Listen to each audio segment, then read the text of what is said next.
नगर में triple murder की वारदात से इलाके में सनसनी फैल गई है। आरोप के मुताबिक पति ने पत्नी और 2 बच्चों को गला रेतकर मौत के घाट उतार दिया और वारदात को अंजाम देने के बाद सरेंडर करने खुद थाने पहुंच गया।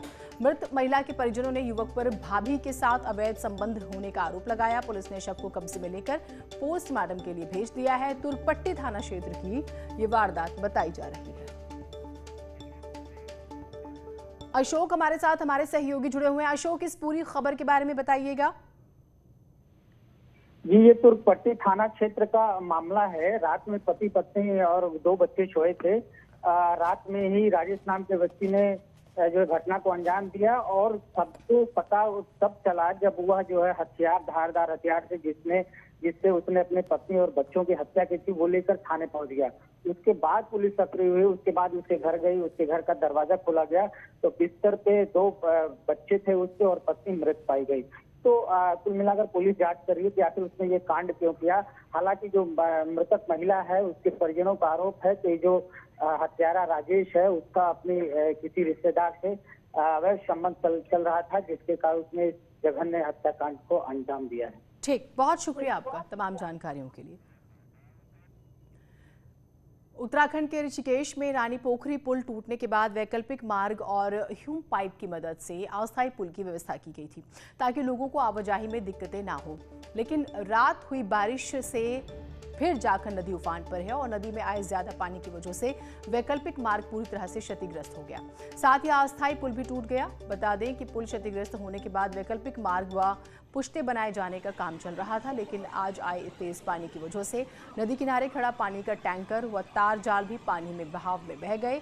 मार्ग क्षतिग्रस्त हो गया और एक बार फिर से आवाजाही बंद हो गई है।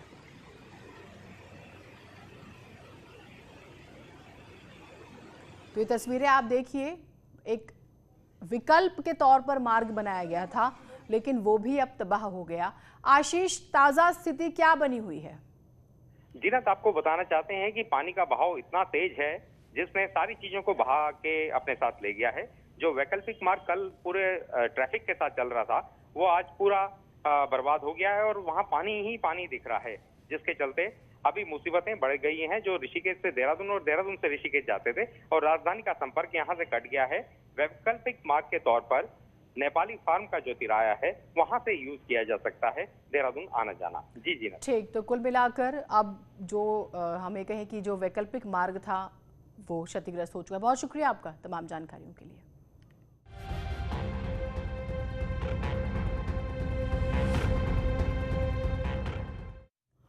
बीएसपी सुप्रीमो मायावती आज लखनऊ में प्रबुद्ध विचार गोष्ठी करेंगी। बीएसपी कार्यालय पर प्रबुद्ध विचार गोष्ठी के दौरान मायावती बीएसपी कार्यकर्ताओं के साथ सीधा संवाद करेंगी। आमतौर पर मायावती कार्यकर्ताओं से सीधा संवाद कम करती हैं। आज बीएसपी का प्रबुद्ध विचार गोष्ठी का समापन होना है। इस मौके पर बीएसपी सुप्रीमो का संबोधन है और माना जा रहा है कि 2022 के चुनाव का आगाज जो है इससे हो जाएगा।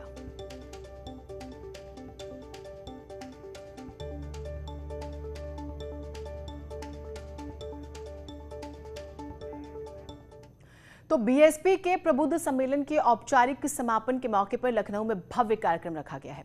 मायावती, बीएसपी और ब्राह्मण, आखिर क्या है पूरा ये समीकरण? क्यों मायावती को दलित मुस्लिम से दलित ब्राह्मण गठजोड़ पर फिर से एक बार लौटना पड़ रहा है?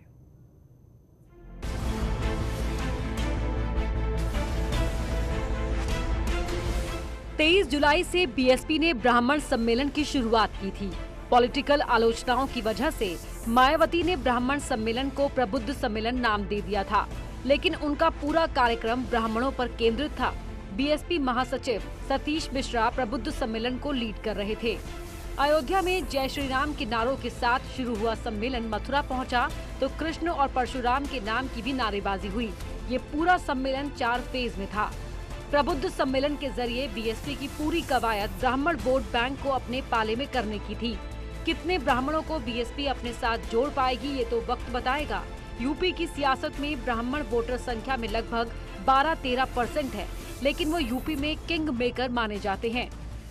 कानपुर, चंदौली, देवरिया, बलरामपुर, बस्ती, संत कबीर नगर, गोरखपुर, जौनपुर, वाराणसी, महाराजगंज, अमेठी और प्रयागराज, ये वो जिले हैं जहां ब्राह्मण ठीक ठाक संख्या में हैं। ये वो जिले हैं जहां ब्राह्मण ठीक ठाक संख्या में हैं। बीएसपी ने जो ब्राह्मण सम्मेलन किया उसमें इन जिलों को तवज्जो दी गई। साल 2007 में मायावती ने दलित ब्राह्मण गठजोड़ करके यूपी की सत्ता हासिल की। 2022 में भी वो अगड़ा दलित गठजोड़ करके सत्ता वापसी करना चाहती है। 2007 से 2017 तक के विधानसभा चुनाव और ब्राह्मणों की बात करें तो 2007 में सबसे ज्यादा 41 ब्राह्मण विधायक बीएसपी से थे।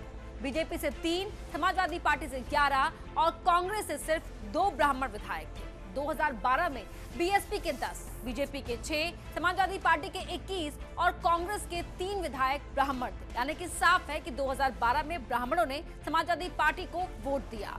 और अगर बात करें 2017 की, तो 2017 में बीएसपी के 3, बीजेपी के 46, समाजवादी पार्टी के 3 और कांग्रेस के पास सिर्फ 1 ब्राह्मण विधायक। अब अगर इसको एनालाइज किया जाए तो पिछले 3 विधानसभा चुनाव में ब्राह्मण जिसके साथ गया, सत्ता उसके साथ आई। यही वजह है कि सतीश मिश्रा ने जितने भी प्रबुद्ध सम्मेलन किए, हर जगह उन्होंने ब्राह्मण को विक्टिम बताने की कोशिश की। राम परशुराम वाली थ्योरी का भी प्रचार किया। ब्राह्मण ट्रैक पर लौटने के पीछे की भी बड़ी वजह है। 2012 और 2017 में मायावती ने मुस्लिम दलित गठजोड़ का फॉर्मूला अपनाया, लेकिन सफलता नहीं मिली।